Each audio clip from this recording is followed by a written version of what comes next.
بسم الله والحمد لله والصلاة والسلام على رسول الله وعلى آله وصحبه ومن والاه ومن تبع هداهم ما بعد. أيها الإخوة والأخوات حفروا walaaliheen mubaarak shaab idin iisoo bandhigaan maanta geedka la yiraahdo maramiya af ingiriisna waxaa lagu dhahaa sage. geedkaas waa geed muddo dheer adduunka ay isticmaalayeen, wuu caraf badan yahay, shaah ahaan ayaa loo cabaa, fawaa'idiisana aad iyo aad ayay u badan tahay. maskaxda waa u fiican yahay, acsaabta jirka waa u fiican yahay, xasuusta waxyaalaha badiya weeyaan, infekshinada qaarkood waxa weeyaan uu ka takhalusaa iyo xasaasiyada qaarkeed oo waa antibiotic weeyaan. sidoo kale waxyaalaha uu sameeyo jirka funguska ayuu kasoo saaraa, walxamdu lilaahi rabbilcaalamiin.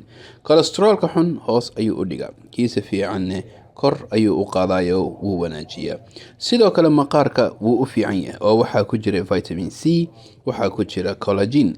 sidoo kale waxyaalaha uu taro awoodda jirka ama difaaca jirka kor ayuu u qaadayo, immune systemka la yiraahdo, waa u fiican yahay. kansarada qaarkoodna waa u fiican yahay, uu ka takhalusaa, sida kansarka maqaarka. caadada dumarka ku wareerta waxa weeyaan uu wanaajiyayo, wuu u toosiyaa biidni illaahi tacaala. hormoono fiican ayaa ku jira oo jirka u baahan yahay. sidoo kale waxyaalaha ku jira waxaa ka mid a vitamin a oo waxa weeyaan maqaarka jirka aad iyo aad ayuu ugu fiican yahay, oo waxa weeyaan timahane way ka faa'iideysan karaan oo timaha wuu badiyaa.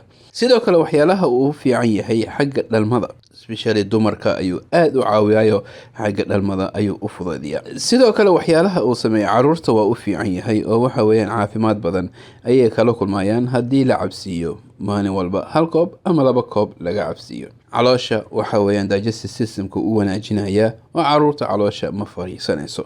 sidoo kale laabjeexa waxyaalaha ka takhalusa ayuu ka mid yahay, azmada waxyaalaha ka takhalusa ayuu ka mid yahay. energyna waa laga helaya, qofka hadduu u baahan yahay energy inuu helo wuu ka helaya. waxyaalo badan ayaa ku jira, carbohydrate ayaa ku jira, energy badanaa laga helaya, protein, subag oo jirka u baahan yahay ayaa ku jira, fiber ayaa ku jira, calcium ayaa ku jira, bir ayaa ku jirta, potassium ayaa ku jira, magnesium ayaa ku jira, sidoo kale manganese ku jira, folic acidna waa ku jira, waxaanu dhahnay vitamin c iyo vitamin a. sidoo kale waxaa ku jira vitamin k, sidoo kale beta carotene waa laga heli karaa. waxaa cajiiba geedkaaneta sidoo kale sixirada bani aadamka lagu sameeya mid ka mid ah ayuu dedejiyaa burburkiisa, walxamdu lilaahi rabbilcaalamiin.